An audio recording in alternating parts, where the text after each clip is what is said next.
지난밤 전 국민이 충격과 혼란에 빠졌습니다. 계엄령 선포부터 해제까지 6시간, 시민들은 뜬 눈으로 아침을 맞았습니다. 비상계엄 상황이 종료되면서 지자체들도 한숨을 돌렸습니다. 경상북도는 담화문을 통해 민생을 꼼꼼히 챙기는 데 최선을 다하겠다고 밝혔습니다. 경상북도가 광역형 비자 시범사업 도입에 따른 대응 방안을 모색하기 위한 토론회를 개최했습니다. 광역형 비자는 해외 우수 인재를 지역에서 추천하면 비자를 발급하는 제도입니다. 국가첨단백신개발센터의 지원 근거를 담은 법률 개정안이 국회 본회의를 통과했습니다. 관련 사업 추진이 탄력을 받을 것으로 보입니다.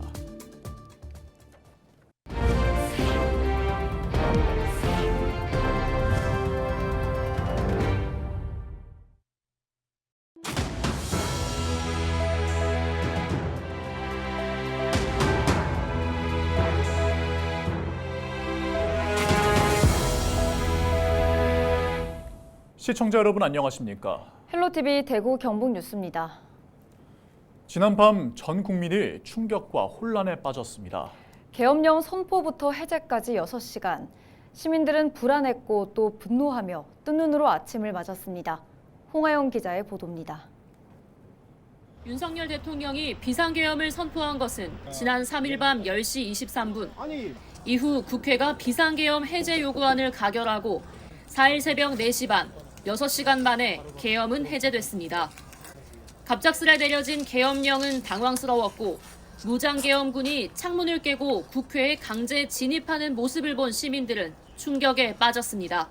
지금 연말이라 사람들이 많이 크리스마스나 송년회 준비를 많이 하고 있는데 갑작스럽게 이런 사실 생각지도 못한 일이 일어나서 좀 많이 놀랐고 또 화나기도 하고 어떻게 지금 21세기 현재 대한민국에 이런 일이 일어났는지 이해가 안 되기도 하고요.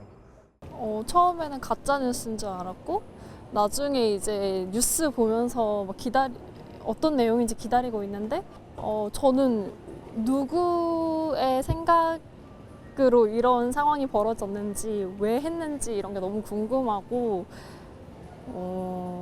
그냥 상식적으로는 이해가 안 되는 느낌입니다. 40여 년 만에 계엄 선포에 전국 곳곳에서 규탄의 목소리가 높았습니다. 4일 오전 지역 노동계와 진보정당은 동대구역에서 기자회견을 열어 지난밤의 계엄령은 국가의 근간을 뒤흔든 행위라고 강조했습니다. 윤석열 대통령이 일으킨 이번 일은 계엄을 해제한다라는 말 한마디로 끝낼 수 있는 것이 아니다. 특히 민주노총은 윤석열 대통령의 퇴진을 위한 집단행동을 이어가겠다고 말했습니다. 연맹에서는 윤석열이 퇴진될 때까지 총파업을 이어나간다는 지침을 떨어뜨렸습니다. 그리고 구체적으로는 지금 내일이 5일인가요? 5일에 철도노조가 총파업을 앞두고 있고요. 또 학교 비정규직 노동자들이 파업을 앞두고 있습니다. 그리고 서비스연맹에서도 지금 총파업을 선언한 상황이고요. 그런가 하면 경북대에서는 비상시국회의가 꾸려지고 대구 동성로에서도 시국대회가 진행되는 등 대구, 경북 곳곳에서도 계엄의 여파가 이어지고 있습니다. 헬로티비 뉴스 홍하영입니다. 밤사이 국가 비상계엄 상황이 종료되면서 일선 지자체들도 한숨을 돌렸습니다. 경상북도는 4일 오전 담화문을 통해 사회 질서를 유지하고 민생을 꼼꼼히 챙기는 데 최선을 다하겠다고 밝혔는데요. 이하영 기자의 보도입니다. 지난 3일 밤 윤석열 대통령이 비상계엄을 선포하자 지자체들도 일제히 청사를 폐쇄하고 출입을 통제했습니다. 경상북도는 밤사이 간부들을 소집해 비공개 대책회의를 열고 상황 파악에 나섰습니다. 다행히 6시간 만에 계엄 상황이 종료되면서 정상 업무에 복귀했습니다. 우리 나간 일정은 지사님 그대로 다 소화를 하십니다. 이제.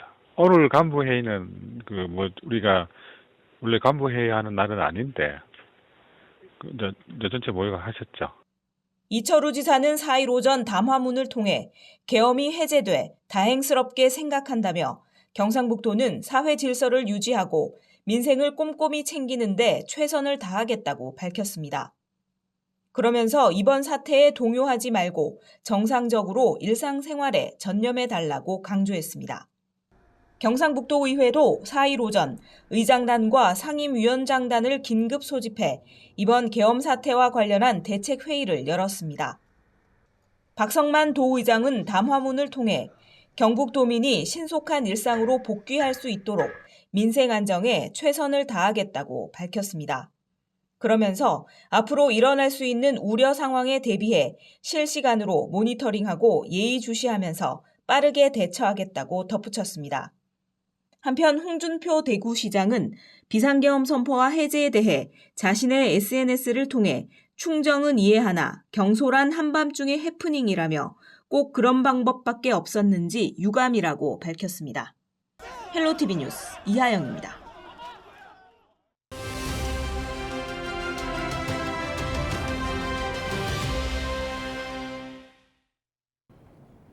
경주 역세권 지역이 지난 2022년 국토교통부가 지정하는 투자 선도지구로 선정됐는데요. 개발 사업이 시작되면서 민간 투자 활성화와 지역 발전에 대한 기대감이 높아지고 있습니다. 네, 이 시간은 경주시의 도시개발 정책을 알아봅니다. 정책 브리핑에서 최원학 경주시 도시개발국장을 만났습니다.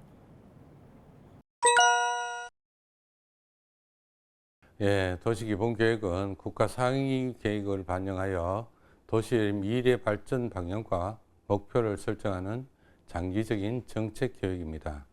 도시의 공간 배치와 토지의 이용, 교통망 등 다양한 요소를 통합적으로 고려하여 도시가 나아갈 방향을 제시하는 것인데요. 이번에 수립하는 2040 경주 도시기본계획은 기존의 2030 경주 도시기본계획을 바탕으로 하여 2026년에 완료될 예정입니다. 2040년까지 경주시의 발전 방향을 구성하고 도시 형성에 필요한 인프라와 공간을 확보하는 것이 핵심입니다. 주요 내용으로는 용도 지역과 용도 지구 지정 등에 대한 방향을 제시하는 것인데요.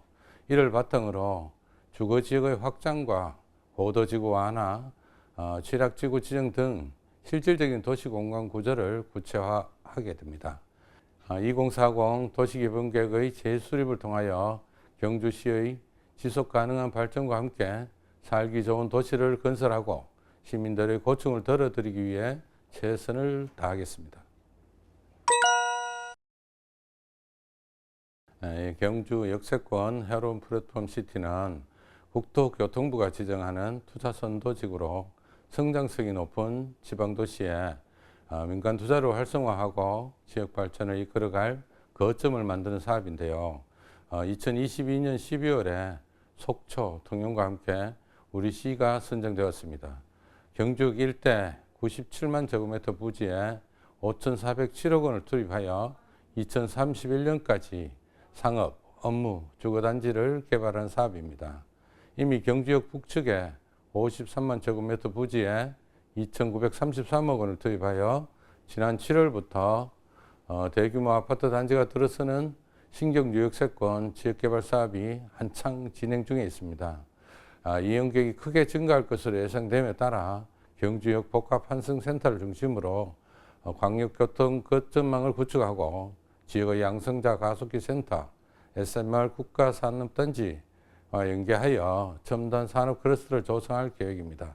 또한 수소연료전지 발전소, 충전단지 등 그린 에너지 시설과 다목적 체육시설을 함께 조성하여 지역 성장을 선도하는 탄소 중립 도시로 발전시켜 나가겠습니다.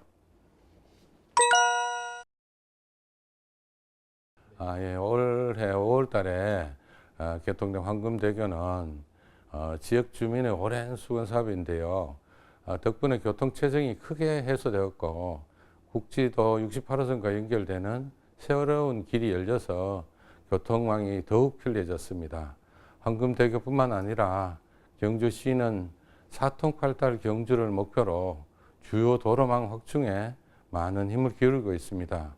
우선 경주 역세권과 시가지를 한 번에 잇는 국도 대체 우회 도로가 올해 12월에 준공을 앞두고 있고요.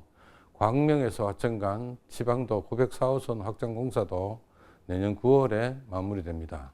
최근 천북면에 새로운 아파트 단지가 들어서면서 교통량이 크게 늘어나고 있는데 동산교에서 면소지지까지 도로 포장 공사를 진행하여 주민들의 불편을 최소화할 수 있도록 대비하고 있습니다. 또한 7번 국도의 교통량 분산을 위해 경주 외동에서 울산 농서까지 국도 대체 우회도로 건설 공사가 진행 중에 있습니다. 동경주 지역 동해바다로의 접근성을 개선하기 위하여 양남면 하서리에서 나산리 구간 국도 31호선 확장 공사도 2026년 준공을 목표로 순조롭게 진행되고 있습니다.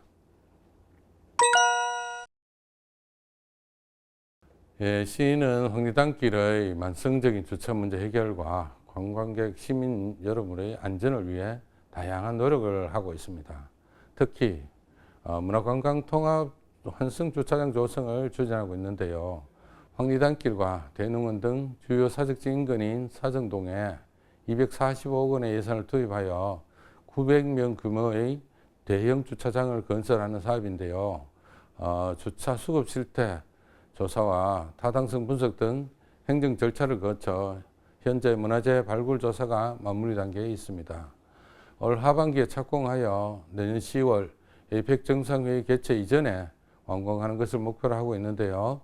문화관광 통합 환승 주차장이 완공되면 황리단길 주변의 주차난 해소에 크게 기여할 것으로 기대되고 있습니다.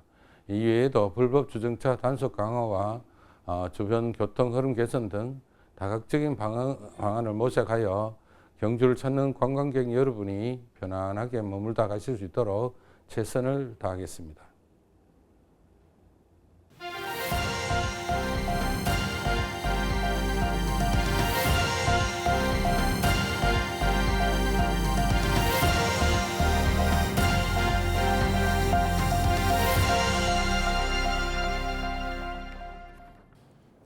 경상북도가 광역형 비자 시범 사업 도입에 따른 대응 방안을 모색하기 위해 토론회를 개최했습니다. 이번 토론회에는 법무부와 경상북도 이민정책위원회, 교육청, 외국인지원센터, 경북형 초청 장학제도 학생 등 150여 명이 참석했습니다. 광역형 비자는 지역별 특성을 고려한 맞춤형 비자를 지역에서 설계하도록 하고 해외 우수 인재를 지역에서 추천하면 법무부에서 비자를 발급하는 제도입니다. 경상북도는 연내 광역비자 시범 모델 설계를 목표로 도내 시군 제조업 등의 비자 요건을 조사하고 내년에는 해외 인재 유치센터를 열어 지역 맞춤형 인력을 선발해 기업과 연결할 예정입니다. 앞으로 광역형 비자 본 사업이 시작되면 도입 업종을 농업, 돌봄 등으로 확대하고 도입 국가도 다변화할 계획입니다. 안동에 건립 예정인 국가첨단백신개발센터의 지원 근거를 담은 법률 개정안이 국회 본회의를 통과함에 따라 관련 사업 추진이 탄력을 받을 것으로 보입니다. 이번 개정안은 첨단 백신 센터의 법률상 설치 근거와 지원 근거를 명시해 센터가 국가기관으로서 확고한 법적 지위를 얻게 됐습니다. 백신센터는 2023년부터 경상북도, 안동시, 질병관리청이 협약을 체결해 2027년 완공을 목표로 사업을 추진하고 있습니다. 안동시는 백신센터와 함께 현재 구축된 백신 상용화 기술지원센터, 동물세포 실증지원센터, 국제백신연구소 안동분원 등 백신산업 클러스터를 바탕으로 백신산업의 전주기 지원에 나설 계획입니다.